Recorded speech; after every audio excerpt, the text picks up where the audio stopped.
দার্জিলিং জেলায় ভোটের জন্য প্রস্তুত নির্বাচন কমিশন ও জেলা প্রশাসন। জেলার অধীনে স্পর্শকাতর শ্যাডো জোন, ক্রিটিক্যাল বুথ নিয়ে বিশেষ প্রস্তুতি শুরু করেছে দার্জিলিং জেলা প্রশাসন। নামানো হয়েছে 50 কোম্পানি আধা সেনা। প্রায় 5000 সেনা, আধা সেনা নেমে গিয়েছে। চিহ্নিত করা হয়েছে ক্রিটিক্যাল বুথের সংখ্যা, প্রয়োজনে নামানো হবে আরও কেন্দ্রীয় বাহিনী। বিশেষ করে বিভিন্ন সীমান্ত এলাকাগুলোতে তৎপরতা বাড়ছে।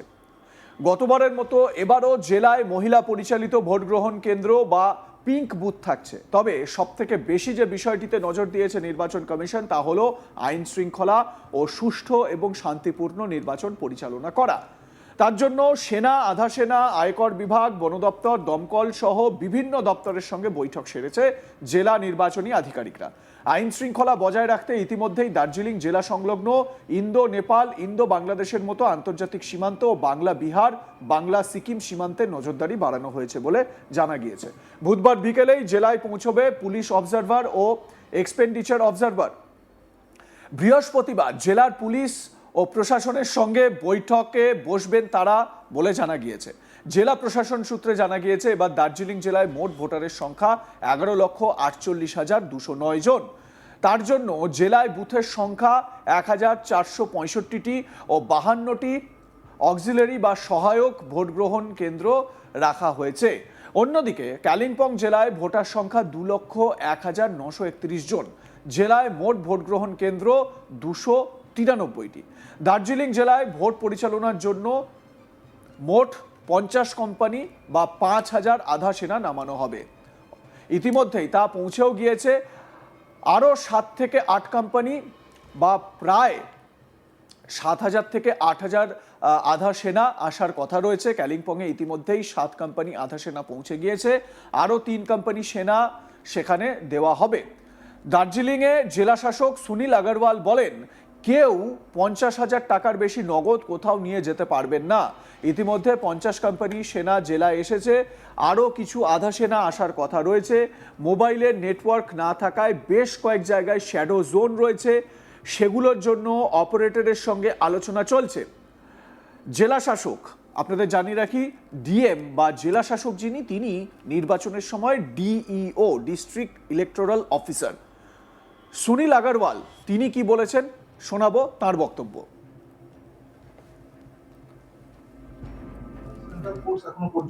এখন অব্দি 50 কোম্পানি এসেছে, আর এরপরে আরো কত আসবে সে এখন আপনাদের কতটা রিকোয়ারমেন্ট কি রয়েছে? না, আমাদের রিকোয়ারমেন্ট সেটা নেই, সেটা ওরাই ঠিক করবে যে পার বুথে কয়জন করে ওরা দেবে, তার উপর ডিপেন্ড করেই ক্যালকুলেশনটা হবে। এটা হিসাব এরিয়া ডমিনেশনের জন্য এসেছে মানে এরিয়া ডমিনেশন এরা হয়তো পরেও থাকবে।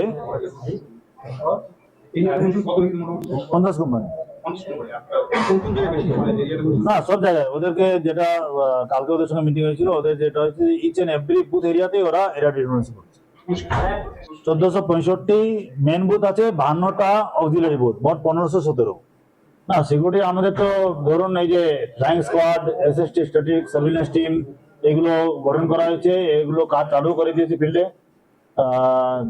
যে কোনো ইলিগাল অ্যাক্টিভিটি হচ্ছে, কেস ট্রানজেকশন বলুন, কেস ট্রান্সফার হচ্ছে, কি অন্য কিছু জিনিসগুলো হচ্ছে, সেগুলো ধরা হচ্ছে। নাকা 34টা ফিক্সড নাকা আছে, আর ফ্লাইং নাকা চলছে 15টা।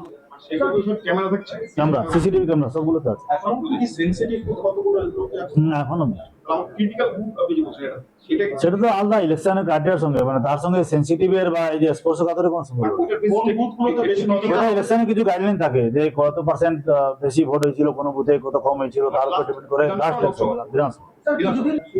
না ক্যাশ ট্রানজাকশন তো গাইডলাইনই আছে পুরো। গতকালকে আমরা ইনকাম ট্যাক্স ডিপার্টমেন্ট, তারপরে এয়ারপোর্ট অথরিটি, পুলিশ, বিএসএফ সবার সঙ্গে মিটিং করেছি যে 50,000-এর উপরে কোনো কেস ক্যারি করা যাবে না। যদি ক্যারি করা হয় তাকে তার প্রমাণ দিতে হবে, কি পারপাসে ক্যারি দিতে হবে, না দিতে হবে। আর কোন ব্যাংক থেকে যদি কেউ 10 লাখের বেশি ক্যাশ ডিপোজিট করে, ক্যাশে বা উইথড্র করে, তাহলে তাকে ইনকাম ট্যাক্সে খবর দিতে হবে।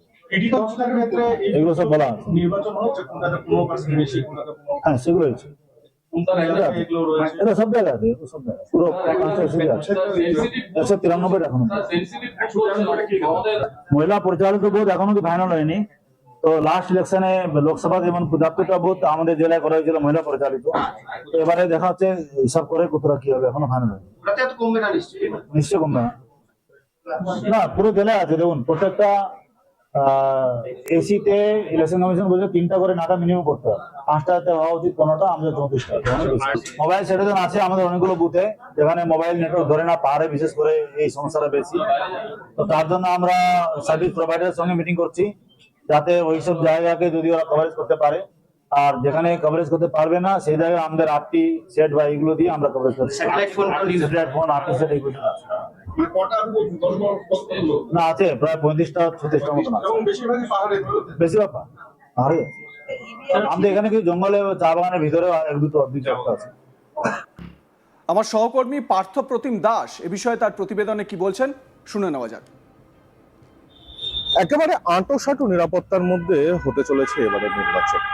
ইতিমধ্যেই দার্জিলিং এর মুখ্য নির্বাচন আধিকারিক তিনি সাংবাদিক বৈঠক সারেন এবং তিনি যা হিসেব দেন তার খতিয়ান মারফত এই মুহূর্তে দার্জিলিং জেলায় মোট ভোটারের সংখ্যা 11,48,209 জন এবং মোট বুথের সংখ্যা দার্জিলিং বিধানসভার জন্য বা দার্জিলিং জেলার জন্য সেই জায়গায় দাঁড়িয়েছে 1,465, যার মধ্যে 52টি অক্সিলারি বুথও রয়েছে। ইতিমধ্যেই ভোটকে কেন্দ্র করে 50 কোম্পানি কেন্দ্রীয় বাহিনী উপস্থিত হয়েছে এই জেলায়। জেলার মুখ্য নির্বাচন আধিকারিকের কথায় প্রয়োজনে আরো কোম্পানি বা আধা সেনা মোতায়েন করা হতে পারে।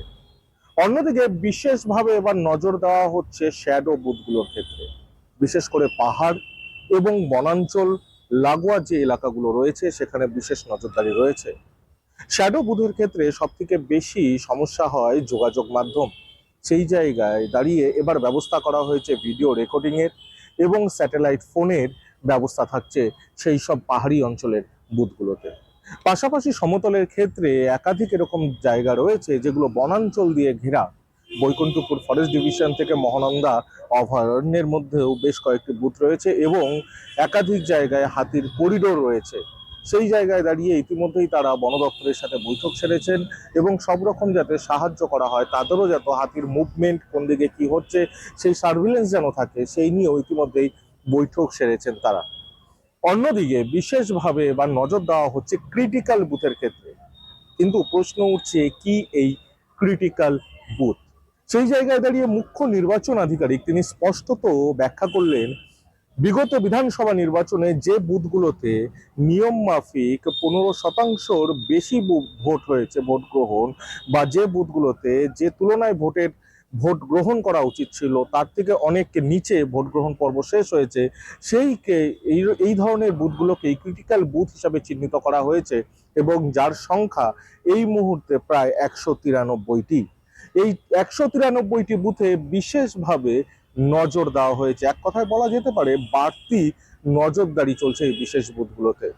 পাশাপাশি এই দার্জিলিং জেলা সংলগ্ন যে সীমান্ত এলাকাগুলো রয়েছে, Indo Bangladesh, Indo Nepal, Indo Sikkim, Indo Bihar, এমনকি ইন্দো ভুটান পর্যন্ত, কারণ এই শিলিগুড়ি যেহেতু করিডোর হিসাবে ব্যবহৃত হয়, সেই জায়গায় দাঁড়িয়ে নাকা তো রয়েছে, পাশাপাশি বাড়তি সুরক্ষাও যেন আরো বেশি করে জোর দিচ্ছে বাড়তি সুরক্ষাতে। অন্যদিকে ইতিমধ্যেই সেনা বা সীমান্ত প্রহরায় যারা থাকেন সেই সীমান্ত কর্মী সহ আয়কর বিভাগ, পুলিশ সহ বিভিন্ন সেন্ট্রাল এবং রাজ্যের সুরক্ষার স্বার্থে যে দপ্তরগুলো মোতায়েন করা থাকে সেই সব দপ্তরগুলোর সাথেও ইতিমধ্যেই বৈঠক সম্পন্ন। আগামীকাল এই যে বিশেষ পুলিশ অবজারভার আসতে চলেছে তার সঙ্গেও বৈঠক হবার কথা রয়েছে জেলার মুখ্য নির্বাচন আধিকারিক। লাইক, কমেন্ট, শেয়ার করে আপনাদের মতামত জানাতে ভুলবেন না। দেখতে থাকুন আজ তাক বাংলা, সাবস্ক্রাইব করুন ইউটিউব চ্যানেলটি।